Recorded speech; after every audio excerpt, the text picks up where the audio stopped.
great, thanks. How are you? Oh, that sounds wonderful. I'd be happy to help.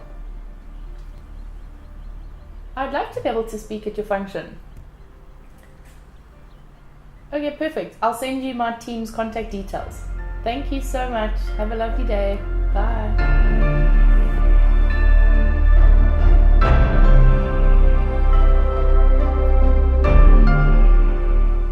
I would have to say the biggest influences in my life have all been sporting related. When I was younger, I used to look at little trophies that my dad won as a runner when he was younger, and I definitely think that that's put the competitive spark into my life, as I've always been competitive in every sport I do. And then once I met my paddling coach Nando Almasi, I think he definitely mentored me and gave me that chance to achieve in something that I never ever thought I possibly could do, and that's to represent South Africa at Olympic level, which is something that so many people grow up dreaming about. And while I was paddling, I definitely would say that one of my biggest paddling influences is a Hungarian woman, Katalin Kovac.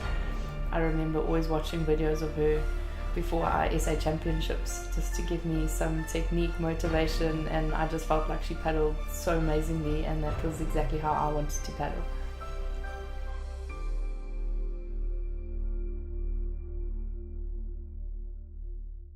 I spent at least 4 or 5 years training in Hungary for a couple months of the year, traveling back and forth in a little flat, and I think that often it was a little bit lonely, but I knew that you had to put in a lot of time and effort into achieving something, and that was the hours that I spent to get the reward I eventually did.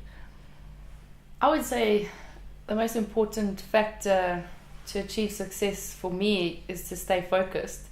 It's a long process to train for an Olympic Games, which is a 4-year cycle, but inside of those 4-year cycles you have 10 months of training towards your World Champs, which is the highlight of the training cycle, and the year before the games is your World Champs where you have to qualify. And if you lose focus along the way, you miss out on training. So every single day you have to make sure that you're aiming towards that end goal and staying focused. I think one of the biggest challenges over the last few years has most definitely been the lonely travel.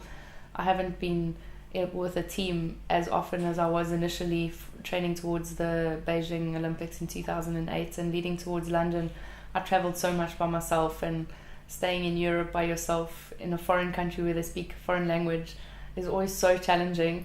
When you're training, it's awesome, you have your group around you and your coach, and then when it comes to a Sunday, everyone back home is having a braai or doing something really cool, and you're in a foreign country, then you have to explore by yourself, and after a while exploring by yourself is not as much fun anymore.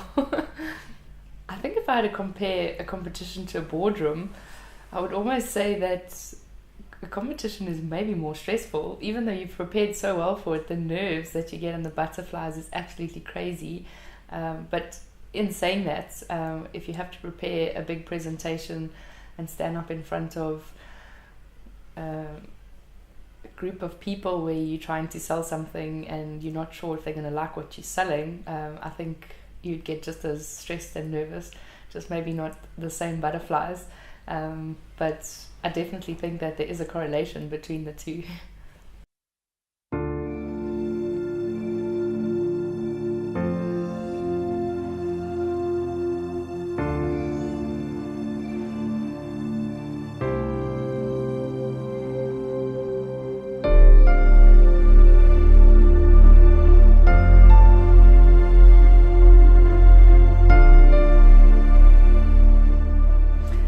I would say Bridgitte Hartley's goals going forward are a little bit unsure.